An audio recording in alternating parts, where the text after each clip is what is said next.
Hi, I'm Don Pfister, and I'm here as part of the Mycological History Project that's been sponsored by Meredith Blackwell. And I'm here with Megan, and Megan, you can introduce yourself. Hi, my name is Megan Biango-Daniels, and I'm a postdoctoral researcher and mycologist. So we always like to know where you were born, how you kind of, early life. I was born in Ithaca, New York.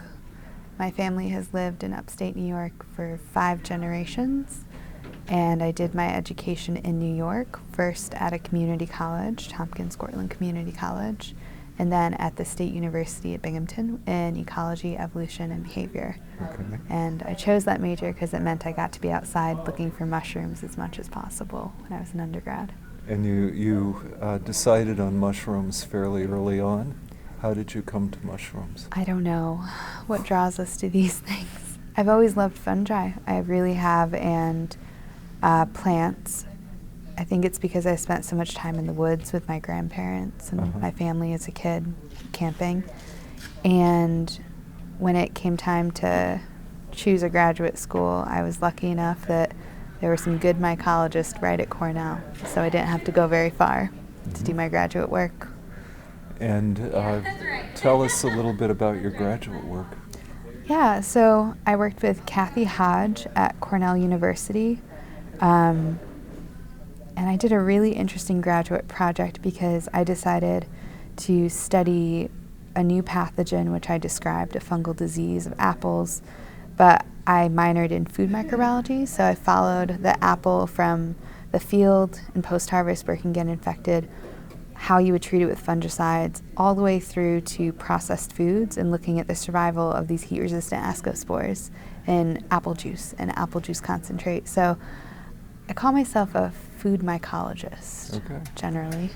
I remember that you went out to the plants or to the processing plants and spent time with the apples. Yeah, I like to really get up close with my subject matter. So I spent a lot of time, luckily I had a really great kind of, I want to say co-advisor who's very influential, Randy Warborough in food science, and he's just a really great scientist, and he took me under his wing and he took me to food processing plants. And if I had an interest, like I wanted to know, what are the regulations say you have to do to get rid of fungi and bacteria, he'd say, here, take this class. So I think technically I'm certified as like a food inspector. That's good. You never know what's going to work out. You never know. So yeah, I took food microbiology with him, and he took me to apple cider production facilities, and I did some consulting for a candy company when I was in grad school that had a mold problem. So I like problem solving. Right, that's great. That's great. So tell us something about this disease and the fungus. So I described the disease Bacillomyces rot, which is caused by Bacillomyces niveus, Bacilloclamis nivea, if you're using the telomorph name. And it's really understudied. It was both a great opportunity and a challenge because there wasn't much work done on it. Papers, a little bit on phylogeny and systematics, but nothing working with it, I think, since the 70s, really. So I took E.O. Wilson's advice from Letters of a Young Scientist, and I did something where there wasn't anyone working on it because there was a lot to be done, and it was really, I think, a challenge and a lot of fun to do it and to discover how it lived and how it could colonize apples through wounds and then survive very high temperatures in the lab. And we know from reports of it bursting, bottles that it can survive in apple juice. And is this a human health problem?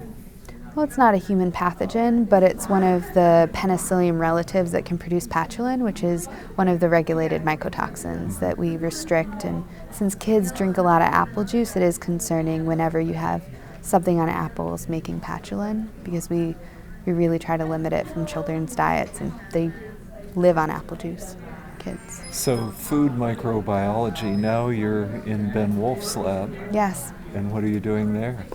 I'm doing a lot of things there. It's such a fun lab to work in. So I've been working with Ben Wolf for the past year, and I collaborate with his graduate student who is running the sourdough microbiome project, and I work with her to develop sort of in vitro assays where we can look at the growth of microbes, because I like being at the bench more than the computer.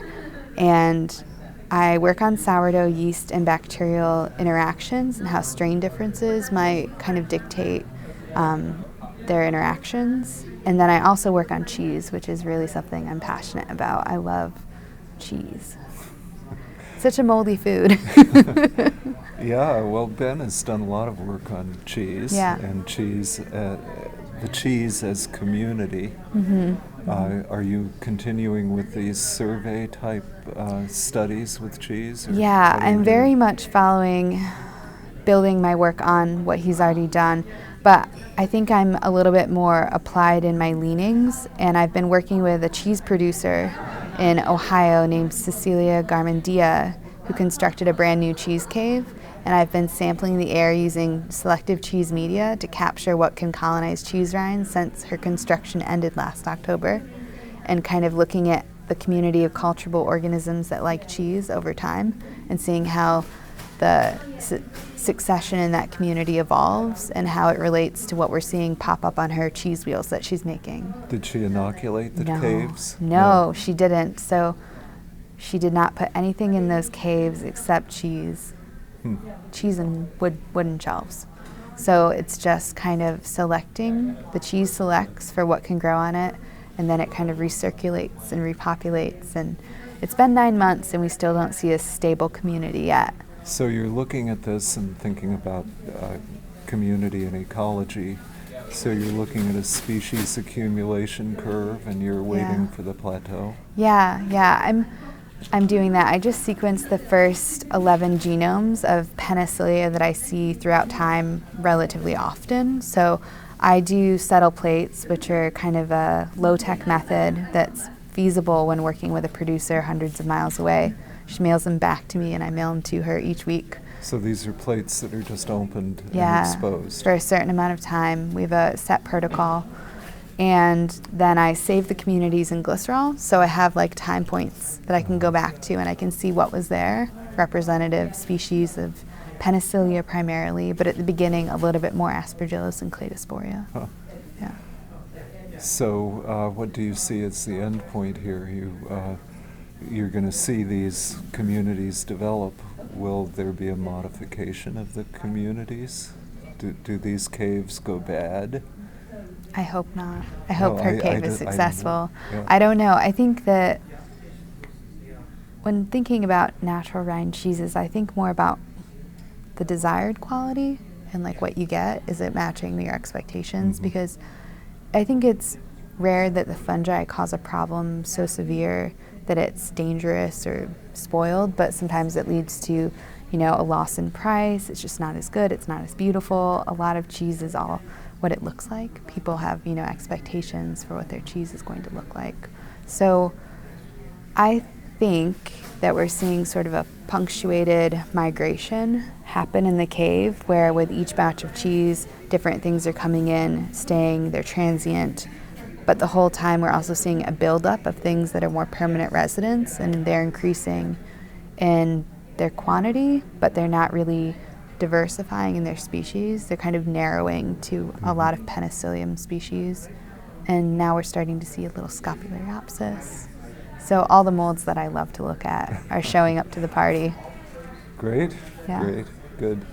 So if you were giving advice to a graduate student these days about how to get into a project and how to work through a project or make those important decisions, what might it be? I think collaboration is really important. I think that I got my work done by knocking on doors and asking for help when I needed it, and going also to things like this and voicing problems I was having with methods or anything that just couldn't figure out, because you get really good advice from people who've done it before you, and you only get that by kind of networking and talking and admitting when things aren't going well. Good. And what would your long-term goal be? Well, I hope I end up in academia. I'd love to continue to be a mycologist and to do research and mentor students. I think I'd like to do something, I don't know, I'd like to solve a problem. I'm not sure what that problem is, but I like attacking problems. Sure. And you had a good one here.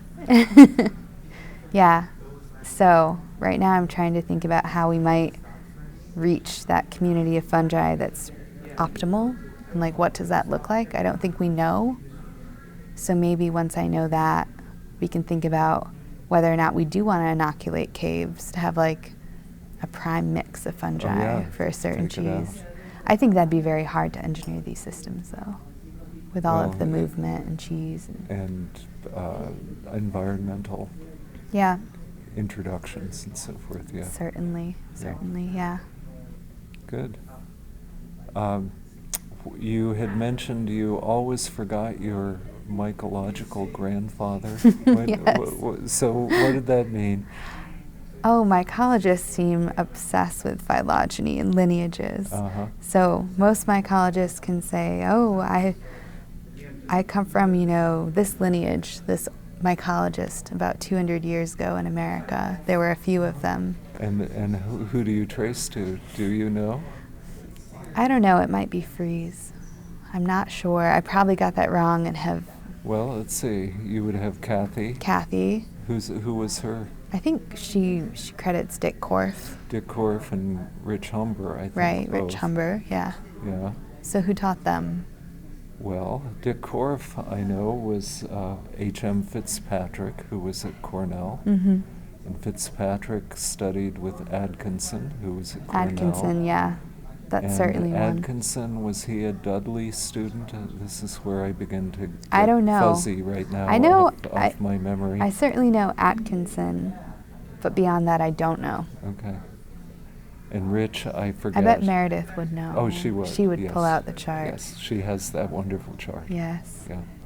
Good. Well, part of what we're doing is just recording these moments in time in a way, and some people can reminisce and have the stories of the olden days, and you are thinking now about your own career and kind of giving advice through this video. Yeah. And you'll be able to come back and look at it at some point and 50 years from now. See how it is. Yeah. I think this is a fun project. It is. It's very good. Yeah. It's like an oral history. Yeah. So, thank you. Thank you. Yeah.